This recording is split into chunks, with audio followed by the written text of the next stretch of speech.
Kirangware donje apis. Koro go report koluwore gi samoro nyathi nyabet gi gimoro matimre kuom nyathi. Kaka sani ndalo moro chieng' moro nyocha dhi Kisumo koni awinjo ni seme body kachacha ng'at moro timo gima rach kabisa mogik ni iluongo ni defilement mar nyathi. Nyathi matin kabisa.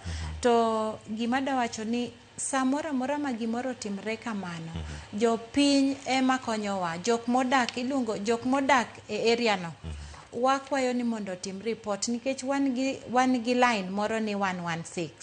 Line ni kigo simu to inyiso wani gima kama otimore, to within a short time wabo kelo ng'ato mondo obi ocheki ng'ama nanyisi ni children officer cha, wabo oro ka waseyudo report no, obiro ng'iyo ni to gini be notimre adier, to kendo gitiyo gi chief ka en gima timre marach kaka nawacho ni jok modonjore gi nyithindo e yo marach kaka defilement.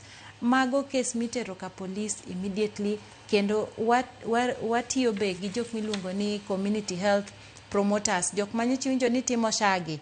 Gimbe gikonyowa ka nikech nyathi ka gimoro timre ni rape, nyaka tere e osiptal mondo ng'ini gini be notimre, kata police boka wachno nikech report mowuok e osiptal ema wabo tiyogo mondo ng'ani osoyie. Omiyo tij sirikal, tij nyithindo ni en tich moriwo offices mang'eny.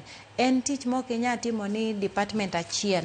En gima iriwori gi department mar National Government Office kumantie chief, en gima iriwori gi jo community health workers ma ondik gi Ministry of Health, kendo en tich moriwowa kaka gi children officer man waketo on the ground. Koro en gima iluongo ni coordinated effort.